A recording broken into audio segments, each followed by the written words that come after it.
Hi class, this is the Module 5 lecture. We're going to finish our discussion on biomolecules.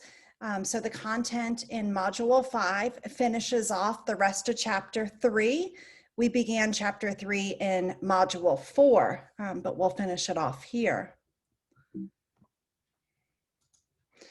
We will be going through all 4 of the biomolecules, which are the carbohydrates, the lipids, proteins, and nucleic acids.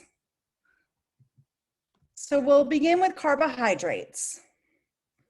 As we progress throughout this topic, I'll introduce to you the smaller version of each of the biomolecules, that monomer, as well as the polymer, which is actually the biomolecule. We'll talk about the different functions that they have for each of the 4 groups of biomolecules. So beginning with carbohydrates, the monomer is the monosaccharide. It is the smallest unit that still possesses the properties of a sugar. It is represented or built with carbons, hydrogens, and oxygens, and they exist in a ratio of 2 hydrogens for every 1 carbon and oxygen. So that's the basic formula. 2 examples would be fructose and glucose, or glucose, which we'll look at those structures in just a moment. Now, let's discuss the functions of monosaccharides. So these are the smallest unit of a sugar, of a carbohydrate, and they are the main fuel of cellular work. So they are energy. The monosaccharides, such as glucose, are able to be directly utilized in cellular metabolism. So they're an immediate source of energy. The other main function of monosaccharides is that they can be utilized as building blocks. They can be utilized to build other molecules, other sugars, for example, that the cell needs. So the 2 main functions of our monosaccharides are that they are the immediate fuel for cellular work, and that they may be utilized as building blocks to construct other materials that the cell needs. So here is a diagram or a picture that shows you glucose on the left and then fructose on the right. We're looking at the linear structures here, but these may also exist in rings. We'll take a look at that in a moment. So we've got our carbon backbone, which is characteristic of all of the biomolecules. That carbon backbone forms that strong center since it is held with covalent bonds. And then you can see we've got plenty of oxygen in here. So glucose and other sugars are polar. Looking at fructose here, the difference between glucose and fructose really is the position of this carbon double bond oxygen, which is interior in fructose. But both of these, again, are examples of monosaccharides. Here we're looking at the ring form of glucose, and we're looking at several different versions of it, actually. So coming over here onto the far right, we've talked about how a point in a ring structure means that there is a carbon there, which it does. But we also need to recognize that there are hydrogens attached to this carbon. Think about what we've learned about the octet rule. You know that carbon always wants to bond to 4 things. So if we have a carbon in this position, it is bound to this oxygen. It is bound to the carbon down here. So those are 2 things. 3 would be hydrogen and 4 would be another hydrogen. So you can see in the simplified structure that quite a bit is omitted to keep that structure simplified. All right. A disaccharide is the next in line. So monosaccharides are the smallest, mono meaning 1. Of course, di means two. So disaccharides are made of two monosaccharides that are linked together. Sucrose is a great example. It is made from one molecule of glucose and another molecule of fructose. And then maltose is another example, which is made of two glucose molecules. So here we're looking at two different molecules of glucose, right? They're not bonded together yet. We've still got our hydroxyl group on the glucose and the hydrogen group on the second glucose. But as they come together in the dehydration synthesis reaction, the water is removed, allowing for the formation of the covalent bond that creates this disaccharide called maltose. So notice this oxygen up here that I'm circling with the mouse here. It becomes the connection between the two glucoses in the disaccharide. So the hydroxyl group comes off, the hydrogen comes off, and then that exposes this, this oxygen group, which we'll want to stabilize by forming the covalent bond, creating the disaccharide. Now, polysaccharides are the polymer. So these are the big macromolecules, and they are often made out of hundreds and thousands of different monosaccharides. So yes, they too are sugars, but they have different functions than do our monosaccharides. The functions of polysaccharides are, they are considered storage molecules. And you might be wondering, well, what are they storing? They're storing a lot of potential energy, a lot of potential structures. Now, our polysaccharides also provide physical structure to the cells that they're in. So for example, the plant cell wall that is rigid is made of a polysaccharide. So these molecules are stronger and can provide structural support. And then finally, our polysaccharides are a reserve of energy.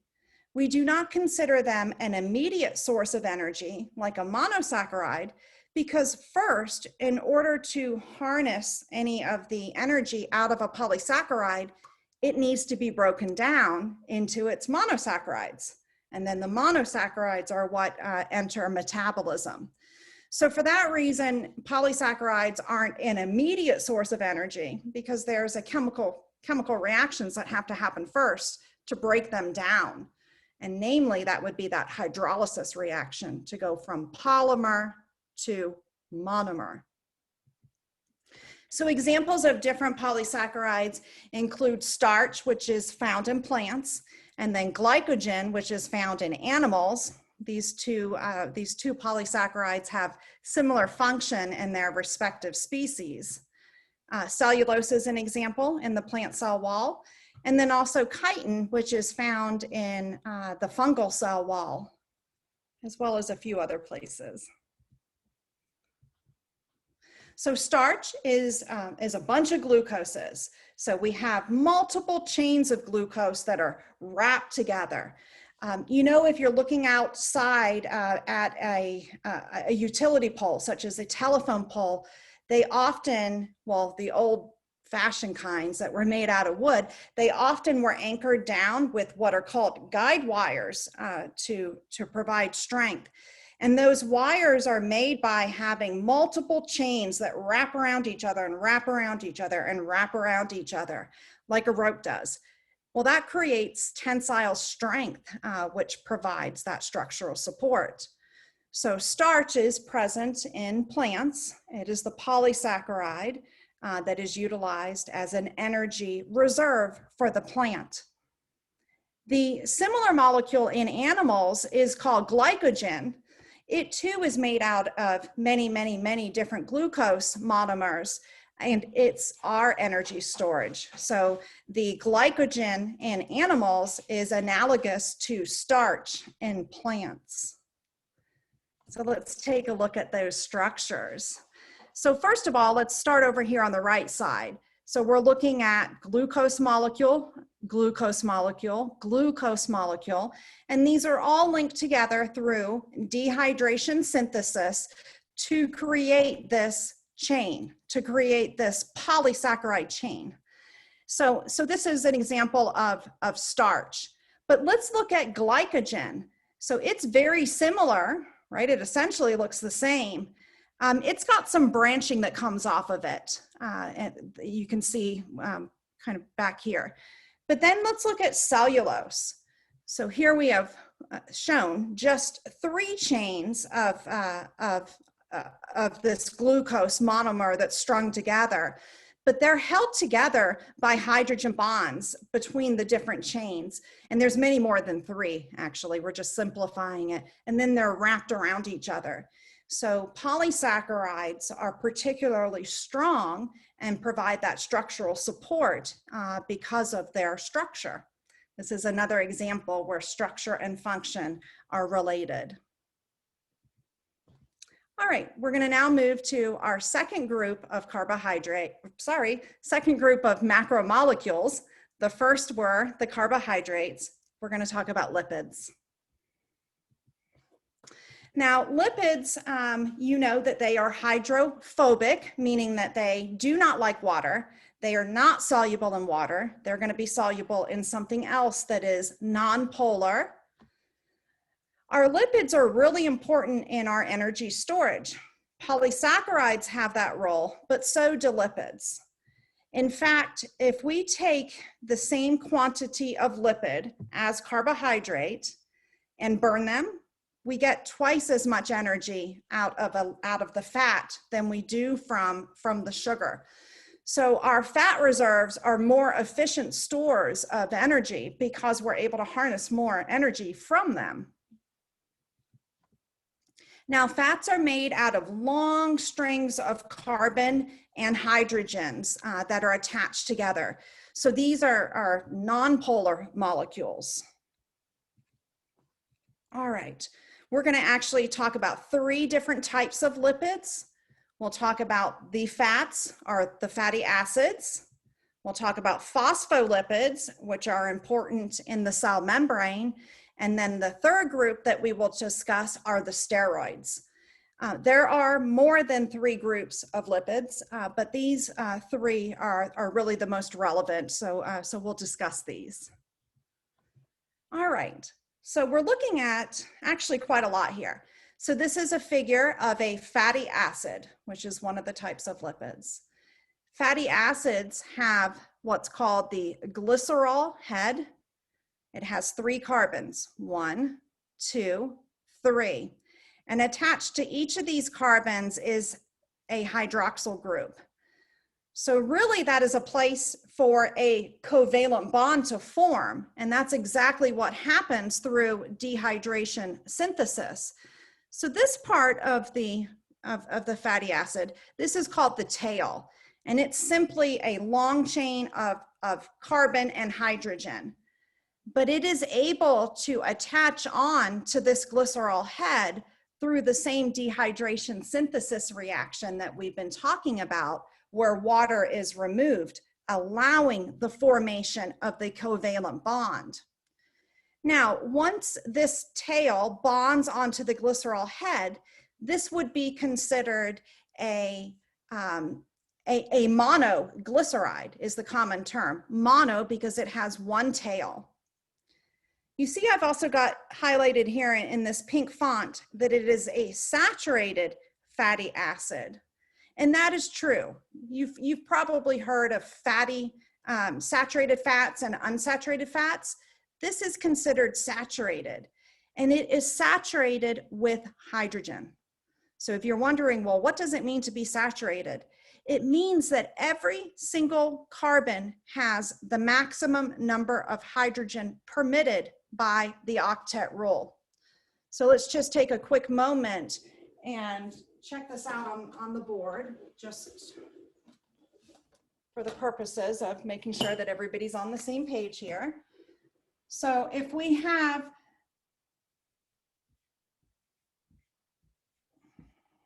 our carbon tail, To be saturated, it means that every carbon has the maximum number of hydrogens on it, which is 2 for these interior carbons. Right. This end carbon, this last carbon has 3 because of its octet rule. So saturated means there's a hydrogen, a maximum number of hydrogens, and carbon can only bond to 4 things. So it's bonded to 1, 2, 3, 4. It's saturated with hydrogen.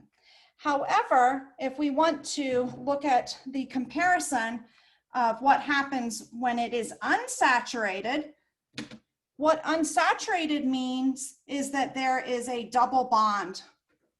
So therefore, it cannot be saturated with the most number of hydrogens because we have to lose 2 hydrogens in order to create 1 double bond. Right, this carbon now is bound here. That's 1, that's 2, 3, 4. We count the double bond twice. So there's no hydrogen anymore on this carbon. And that's true on the other carbon that's involved in the double bond. So this is now considered an unsaturated fat because it has at least 1 double bond present in the tail. Now, what that means practically from a clinical perspective, there's actually a difference between health risk associated with fatty acids and unsaturated acids. So I'll point that out. Let me just get us caught up with the slides. So here is the example of the unsaturated fat because it has a double bond present in one of the tails. So, and to be considered unsaturated, the fat only needs to have one bond. It does not need to have 1 double bond in each tail, just a minimum of 1 bond, double bond in any tail. This is considered a triglyceride because it has 3 tails. If it only had 2, it would be a diglyceride. So the unsaturated fat is missing 2 hydrogens for every 1 double bond. And you notice that this double bond has created a kink in the tail, and it certainly does that. So let me give you an example from the kitchen that may help you to understand this. So at room temperature, vegetable oil is a liquid, right? It's oil, it's a liquid. But butter at room temperature is solid. The reason why is butter is saturated.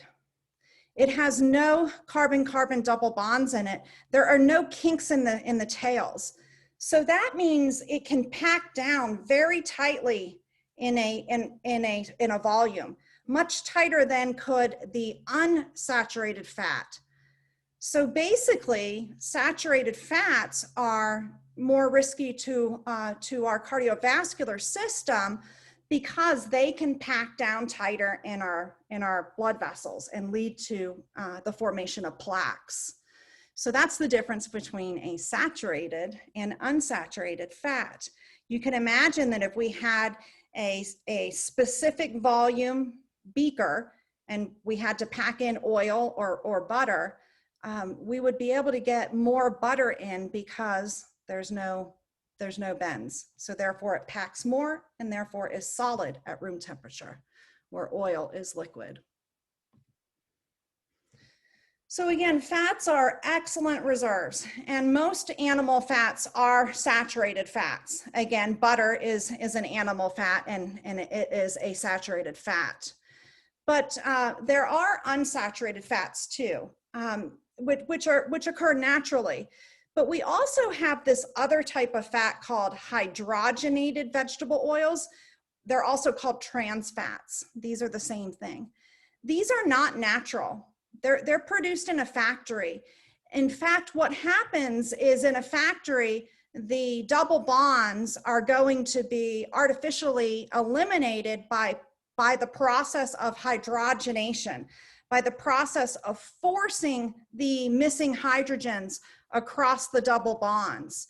So it was once thought in the early, I guess it was in the 60s and 70s was when trans fats first were introduced into the American diet. It was actually thought that they were the healthiest form of fat. and they're cheap, they last a long time, they can be used for a number of purposes.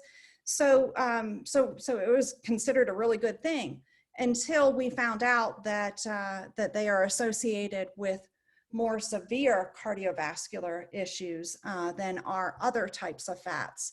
So these hydrogenated fats are the worst type of fat, and we really need to eliminate these in our diet. There's been many, many research studies done that have shown how detrimental trans fats are to our cardiovascular health. Your book reviews a couple good studies if you're interested in learning more about that. All right, so we've been talking about fatty acids. Let's switch gears now and talk about phospholipids, the second type of fat or of lipid molecule. So phospholipids are what make up that cell membrane and then every membrane around all the eukaryotic organelles. And they're very similar to the fatty acid with really one fundamental difference. So fats, as we've just learned, can have up to 3 fatty acid tails on that one glycerol head. Phospholipids can only have 2. And the reason why is because that third site is bound with a phosphate group. Let's take a look. So this is the phospholipid. So here's our glycerol head, the same thing that we saw before. We've got fatty tail 1, fatty tail 2, and then our third site is occupied by a phosphate group. We cannot bond a third tail because the octet rule of carbon does not permit it. It is maximized, it's already full by binding with this phosphate group. So the phospholipid bilayer or the cell membrane is organized as a phospholipid bilayer, meaning there's 2 layers of it, but they're inverse. So we've got 2 regions of hydrophilic heads coming from the glycerol head, the polar part of the molecule. So you can see that in gray on both sides. And then inside are the hydrophobic tails, the fatty part. So effectively, this structure and function fit very well because the outside of our cells are majority water. The inside of our cells are majority water. So therefore, we've got a region on the outside of the membrane and inside that interact well with that polar water. Now let's consider the role of the fatty tails. So if the phospholipid bilayer were all polar, all say a glycerol head, it would just dissolve in the watery environment of our body. So we need those hydrophobic tails in there to actually maintain the barrier of the membrane. I mean, if it were all water soluble, it would just disappear. So the structure and function of the phospholipid bilayer, creating the cell membrane, is very effective. And it's the same in the most ancient bacteria as it is in us. So it's a structure that's been highly conserved because it works. All right, so looking at a bigger picture of the phospholipid bilayer, we can really appreciate the watery environment of the inside of the cell as well as the outside. So we've got those hydrophilic heads outside that come into contact with those watery environments. And then the hydrophobic tails are protected. They're sandwiched within the hydrophilic heads. All right, so now we'll turn to the last type of fat that we are going to study, which is the steroid. And all steroids share this structure down at the bottom. This is actually cholesterol. So we often hear about how cholesterol is bad for us and we have too much of it and we want to get rid of it or keep it down in our body. But we actually need cholesterol because it is the precursor for all of the steroids that our body requires and uses. So the common structural feature are the 4 rings that are fused together.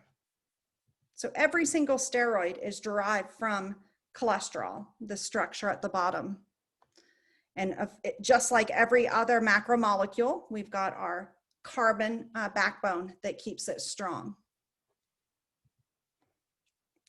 So the place where cholesterol is found naturally in our body is actually in the cell membrane, for animals, that is. Cholesterol is an animal product. And it is utilized again to produce all of the steroid hormones. Now, when I talk about steroids in our body, I'm not talking about anabolic steroids. Anabolic steroids are synthetic. They're made somewhere, and these are dangerous. They're made based on testosterone, but they can be associated with a whole lot of side effects, including mood swings, depression. We've got liver damage, cancer, cholesterol, high blood pressure, really all kinds of things. So when I talk about steroids, we're talking about a different category of steroids. All right, we'll turn our attention now to our third category of macromolecules, which are the proteins. And you can see that there's a lot on this little kind of title page here, several different structures, and these are important in determining the correct function of a protein. So proteins are so important in life. I mean, they're involved in basically every aspect of life. And so there's a lot of diversity in the function of our proteins, but they're made of a repeatable structure. So each protein has a certain structure. It's a complicated structure. And if we don't have the correct structure with our proteins, we don't have the right function. And it's not possible really to fix it. If the cell produces a protein that's damaged, it doesn't usually try to fix it. It will just remake it or release more of that protein, because it's really hard to fix a broken protein.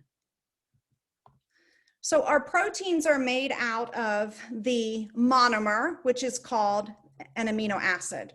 And we have 20 of them, 20 different amino acids.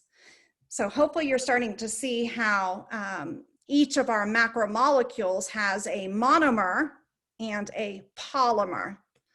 So for the protein, our monomer is the amino acid, where the polymer would be the protein itself. So we have 20 different monomers. Now, one of the most important functions of proteins is their role as enzymes. And we're going to spend some time in the coming chapters learning more about enzymes, but these are important proteins that really govern a lot of the chemical reactions that take place in our body. So we have some that serve as catalysts. We have others that are regulating our metabolism. Really important functions. Okay, so some of the other functions outside of being an enzyme that proteins may have are they could be involved in transporting materials across the cell membrane. They could be part of our immune system. Our immune system makes a number of defensive proteins that help to fight off infection. They could signal, allowing one cell to communicate or have a response to some type of stimulus. They function as receptors. They contract. Our muscles are made of proteins that interact in a way that causes a contraction. We've got other proteins that serve structure and also as storage. So we'll talk more about the functions of proteins in another chapter when we learn more about the cell membrane. But for today, we're going to just kind of skip ahead now to our structure. So we've got 4 different structures that are necessary to create a properly functional protein. So it begins as the amino acid, but then there's a lot of other stuff that happens after it. And I can't emphasize how important structure and function is. And the protein is the perfect example of that, where we have to have the right key to unlock the right lock. All right, so this is an example of what's called the ribbon model of a protein. It's one called lysozyme. And what I want to point out here is that we've got different regions of it. So you can see there are sections that look like corkscrews. We've got quite a few of them. And then we've got other sections that look more like these ribbons. And then still yet, we have these yellow bars, which actually represent bonds that help fold this protein. So this is the ribbon model of a protein. Here we're looking at the same protein, but we're looking at the space filling model. So this you can think of as the space occupied by all of the atoms, right? We've got, you can see the water molecules here, as well as other molecules. So we've got every single atom that is involved in making the protein is shown. Notice how there's pockets and invaginations in the protein, many of them. So this is the lock that its matched partner, the key, has to fit perfectly in. And they're very intricate. It's not like there's just kind of one hole and one protrusion that goes in. They're very intricate in their three-dimensional structure. So we need to understand how proteins fold to get to this structure, because it's only here where it will have the right function. Here's a picture of another protein, the silk that a spider weaves.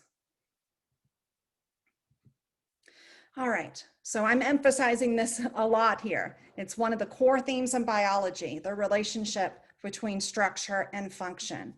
So one of the ways to lose function of a protein is to denature it. And that just means that the hydrogen bonds fall apart. And if we lose the hydrogen bonds that help to fold it together, then we lose the shape. Let me show you how. So some of the factors that can cause denaturization are changes in the salt concentration or the pH, so very acidic or basic conditions. Temperature is a big factor. And we've talked about the example of heating water and what that does to the hydrogen bonds. It breaks them. Freezing also does the same thing. You know how you hear that if you buy steak at the grocery store that you only want to freeze it once, and once you thaw it, you're supposed to eat it. Well, from a microbiology perspective, there's no reason why you can't eat freeze-thawed steak multiple times, providing that you handle it properly. But from a protein perspective, every time that protein comes out and is thawed and then is frozen and is thawed, what's happening is the protein content is being compromised. Those proteins are being broken, and therefore the nutritional value of the food has decreased because some of those proteins and other materials are not intact anymore. All right, so let's get to the monomer, the amino acid. Each amino acid has 4 components. It has an amino group, a carboxyl group. Those are 2 of our functional groups of chemistry. It has a hydrogen, and then it has the rest, all attached to carbon. And you know that carbon bonds 4 things. So let's take a look at that. Now, what makes the 20 amino acids different from one another is the R group. In other words, the rest of the molecule is the same. So here it is. So we have our amino group, our carboxyl group, the hydrogen, and then the R, the rest of the group. So this is the only part that is different between the 20 amino acids. Every amino acid has an amino group. Every amino acid has a carboxyl group. Those features are not unique to any amino acid. So this is the monomer. And this comes right off of the DNA sequence. We'll learn how later in another chapter. Now, some amino acids can be classified as either being hydrophobic or hydrophilic. Some are classified as being acidic. Some are polar. Some are nonpolar. What we're talking about is the R group. So a hydrophobic amino acid is represented with leucine. Look at the R group. It's only carbons and hydrogens. This is nonpolar.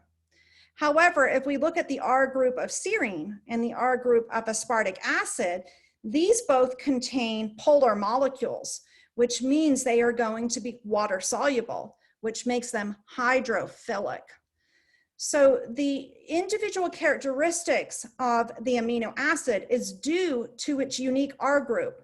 Again, we would not call an amino acid acidic in behavior just because it has its required carboxyl group, because every amino acid has a carboxyl group. You can't be an amino acid without one.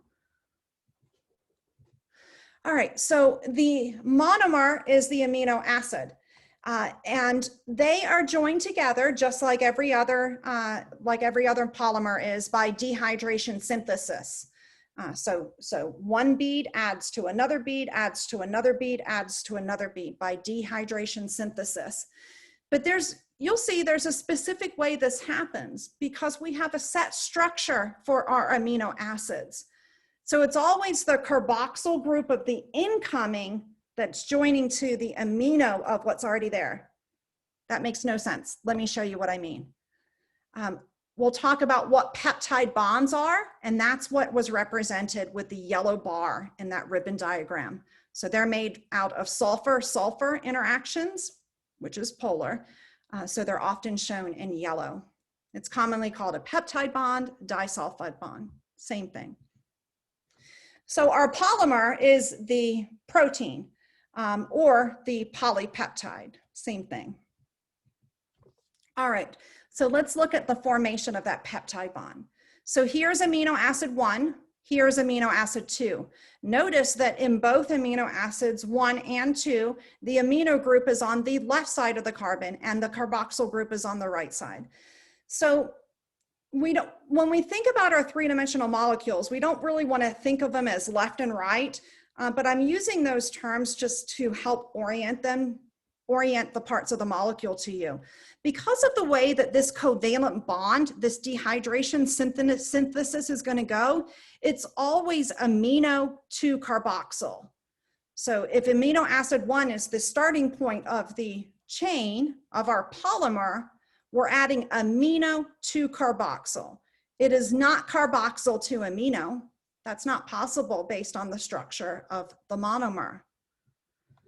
So through dehydration, removal of water, we create the conditions for the formation of that covalent bond to create now what we call a dipeptide, since it's made of 2 amino acids or 2 peptides. Dipeptide, and this is the peptide bond. So this is the same as what we learned about in Module 4. It's simple dehydration synthesis, the removal of water. And this is the common reaction used to make each of our 4 classes of polymers for the macromolecules. All right, now let's get into the complications of protein. And if you want to jump into a tech job, San Diego is actually great for that. We're number 3 in the country for biotech. Knowing what to do with proteins will get you a lot of money. It takes a lot of time to properly fold proteins. So companies pay a lot of money for that expertise. So in order to have the correct structure, which gives a protein its function, we have to go through 4 layers of folding. We have to go through the primary, secondary, tertiary, and quaternary structure. And it's only when we get through all 4, through the completion of the quaternary structure, that we get the correct function. So this is very intricate. And this is part of the reason why proteins control so many functions in our body, because they are very specific molecules and they don't see sequence. It's not like they're saying, hey, you're amino acid 1, you're amino acid 2. They see the shape. So it's all a shape-shape interaction. And in order to get the correct shape, it has to fold properly. I spent 10 years trying to fold one protein when I was doing research in my lab. 10 years. It was a lot of work, and it was very good when we got it folded. It worked. It was a vaccine for HIV. All right, let me go ahead and play this animation for you. And this is an introduction to the 4 levels of protein folding. This actually comes out of your textbook, but in the event that you don't have the electronic version, I will play it for you. Most proteins are folded into a complex globular shape. Each protein molecule consists of 1 or more chains of amino acid monomers. The amino acids are linked by peptide bonds, so a protein polymer is often called a polypeptide. Because they are so complicated, proteins are usually described in terms of 4 levels of structure. Each protein has a unique primary structure, a particular number and sequence of amino acids making up the polypeptide chain. 20 different amino acids are used to build proteins. Theoretically, the various amino acids could be linked in almost any sequence, forming an almost infinite variety of different proteins. This illustration shows some of the amino acids making up the primary structure of a protein. The structure of a single generalized amino acid is shown below. The main backbone of every amino acid is the same. This is what forms the backbone of the polypeptide chain. It is the R group, which projects out from the backbone, that makes each of the 20 kinds of amino acids unique. Different amino acids have different properties that affect the folding of a protein. Thus, primary structure ultimately determines the shape of a protein, which determines its function. In most proteins, parts of the polypeptide chain are coiled or folded, forming twists and corrugations. This is secondary structure. The turns and folds of secondary structure contribute to the protein's overall shape. One kind of secondary structure is the alpha helix, where the chain twists. Another is the beta-pleated sheet, where the chain folds back on itself, or where 2 regions of the chain lie parallel to one another. Secondary structure results from hydrogen bonding between atoms along the polypeptide backbone. Oxygen and nitrogen atoms along the backbone are highly electronegative, and when bound to hydrogen atoms, O and N have partial negative charges, while the H atoms have partial positive charges. These negatively and positively charged atoms are attracted to one another at regular intervals along the chain, causing parts of the protein to twist or fold back upon itself. Superimposed on primary and secondary structure is tertiary structure, irregular loops and folds that give the protein its overall 3-dimensional shape. The irregular folding of the tertiary structure results from interactions among the R groups of amino acids. Acidic and basic R groups ionize, and these positively and negatively charged groups may form ionic bonds. Polar forces also contribute to tertiary structure. Hydrophilic or polar R groups may hydrogen bond with one another or turn outward and hydrogen bond with the surrounding water. Hydrophobic nonpolar R groups cluster on the inside of the protein, away from water. Tertiary structure may be further stabilized by strong covalent bonds between sulfur atoms in certain R groups. Some proteins consist of 2 or more polypeptide chains. The 4th level of protein structure, quaternary structure, results from the combination of 2 or more polypeptide subunits. Quaternary structure is in turn stabilized by the same sorts of attractions that stabilize tertiary structure. Hemoglobin, the oxygen-carrying protein of blood, is an example of a protein with quaternary structure. It consists of 2 kinds of polypeptide chains. 2 of each, a total of 4 chains, make up each hemoglobin molecule. All right, so yes, that was a bit of a long video, but it does cover the important aspects of protein structure. So we've got 4 different chains that fold together through the proper mechanism to make the fully functional protein. So let's take a look at those. So our primary structure is like a pearl necklace. It's the string of amino acids that are held together with the peptide bonds linking one amino acid to the other. But this structure has no function whatsoever. It's not going to be able to do anything because it's not folded. So it literally is just straight off of the DNA sequence. We next go to what is called our secondary structure, and we have 2 different types of secondary structures.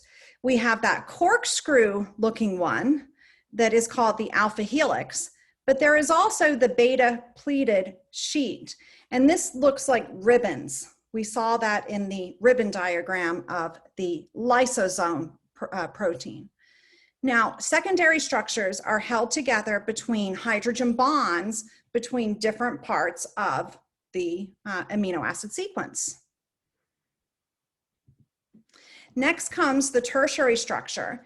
And this is really the first globular presentation of the protein, which proteins are.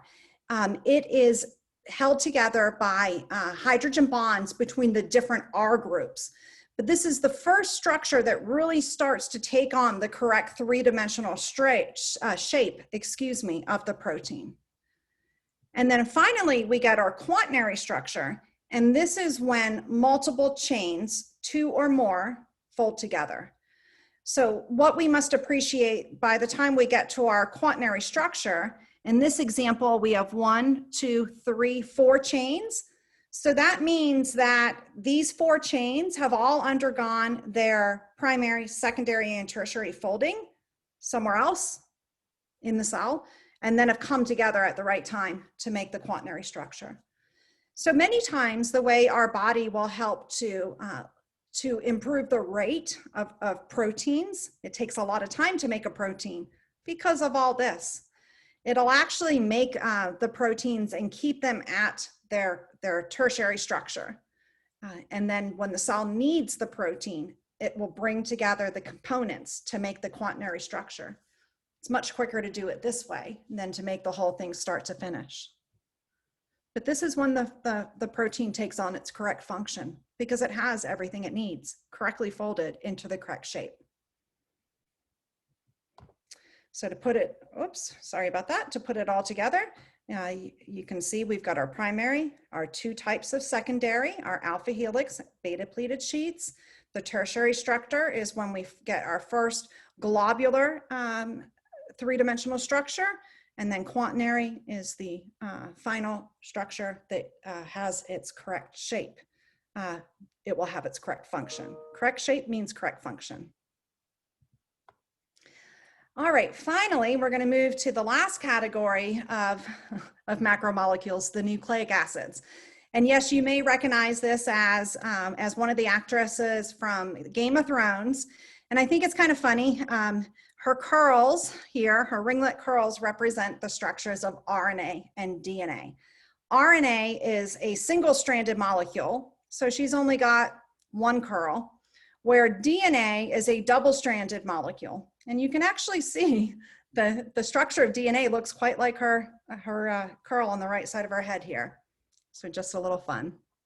And yes, I love Game of Thrones. So we're talking about our genes. Our DNA is where our genes are. And this is ultimately where everything comes from. So we have 2 types of nucleic acids. We've got our DNA, which is deoxyribonucleic acid. We inherit that from our parents. And our DNA does have its own directions for replication in it. And the DNA is going to, is ultimately the powerhouse. It's what directs the synthesis of all of the proteins that the cell needs. All right, now our DNA can't make proteins directly. It needs the help of the second type of nucleic acid, which is RNA, or ribonucleic acid. So RNA is like a translator, if you will. So we take DNA and it is transcribed into RNA. This happens in the nucleus. And really this shouldn't surprise us because we know where DNA is kept. It's in the nucleus. So if we're utilizing the DNA to make this RNA, we need to be in the nucleus. But after the RNA is made, then it moves out in a process, it moves out so it can go through a process called translation. And that is where the protein comes from.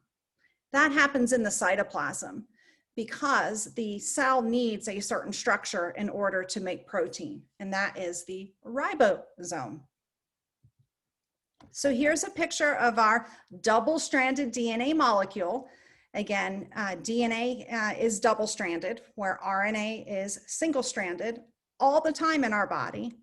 There's never a case where our body makes double-stranded RNA, ever. So we've got a gene, we've got many genes in our DNA. It is used as to create this message called RNA. So here's our two nucleic acids, DNA and RNA. That happens in the nucleus through the process called transcription. And then the RNA moves out to the cytoplasm. It undergoes translation where it is converted into protein. And that would be the primary structure of protein that then has to fold. So DNA and RNA, the monomer is called a nucleotide. And each nucleotide has three required parts. It has a sugar, and those sugars are made of 5 carbons. So if we're talking about RNA, it's called ribose. But if we're talking about DNA, it's deoxyribose. Nucleotides have a phosphate group. Anytime we hear phosphate group, we should be thinking energy. And there is also what's called a nitrogenous base. So this is a representative of the DNA nucleotide. I know it's DNA because the sugar is deoxyribose. So here's the sugar, here's the phosphate group, and this is an example of one of the nitrogenous bases. So the monomer of the nucleic acids, RNA or DNA, is the nucleotide. Each nucleotide has 3 parts. It has a phosphate group, it has a sugar, and it has a nitrogenous base. Sometimes we call this a nucleobase. Same thing. Now, DNA has 4 nitrogenous bases: adenine, thymine, cytosine, and guanine, and we represent them with these single capital letters. RNA is pretty close. It has 3 of the same ones. It has adenine. It does not have thymine. Instead, it has uracil. It does have cytosine. It does have guanine. So if you're ever given a nucleic acid sequence and you're asked to figure out, is it DNA or RNA, look for uracil. If there's a U in there, it's RNA. If there's a T in there, it's DNA. You could also look to see if it's single-stranded or double-stranded. So this is a picture of the building of the polymer, the polynucleotide. So we are actually showing 1, 2, 3, 4, 5 nucleotides in this picture. So the phosphate and the sugar make up what we call the backbone. They're bound covalently. But then we have the role of the nucleotide. So I think of the sugar and phosphate like the side of a ladder, and then the nucleotide is like the rung of the ladder. But we're only looking at one chain here for this polynucleotide. So this is what it would look like if it were RNA, but it's not. It's got a thymine. Thymine means it's DNA. DNA is double-stranded. So let's look at the rest of it. So here's a better representation. We can see the double strands. We've got one sugar phosphate backbone, the second sugar phosphate backbone. So the sides of the ladder are the sugar phosphate backbone. The rungs of the ladder are the nitrogenous bases. And one base bonds to another base, and that is what holds the 2 chains together. So you can see we've got C bonding to G, that is a hydrogen bond. T bonding to A, hydrogen bond.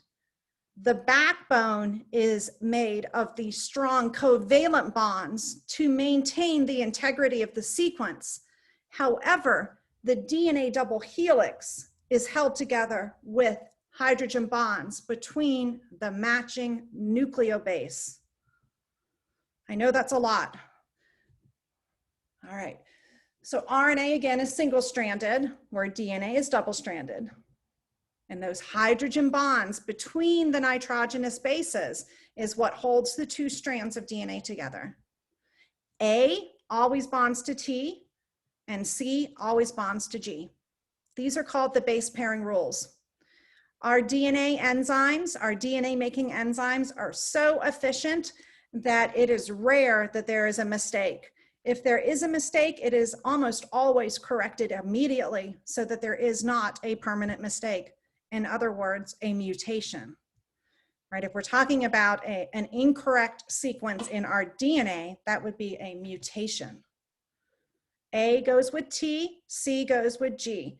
You know we're talking about DNA because we're talking about thymine, which is only present in DNA. All right. So the slides that are back here, I've actually, that wraps us up for the module 5. But the slides that are past here are ones that I've added in here because I think they're really important concepts to focus on for your really for the purposes of preparing for your exam, which is coming up. So please take some time to look through these. You've seen some of these slides in previous modules, but I've included them here because I think they're really important and represent a good amount of information that hopefully you're able to assimilate now. So we've got our different chemical groups. This came out of the module, was it 3, I think? Yeah. Maybe it was module 4. Our functional groups. Here are the dehydration, synthesis, and hydrolysis reactions. We're showing them a little bit differently than you saw them in the previous module. So we're taking 2 small molecules and adding them together through dehydration synthesis to produce a larger polymer. Of course, the reverse reaction would be hydrolysis. So dehydration synthesis makes the polymer, hydrolysis breaks the polymer. And then this is from the end of the chapter review for in chapter 3. But these are really good tables to go through and fill in the blanks. There you go.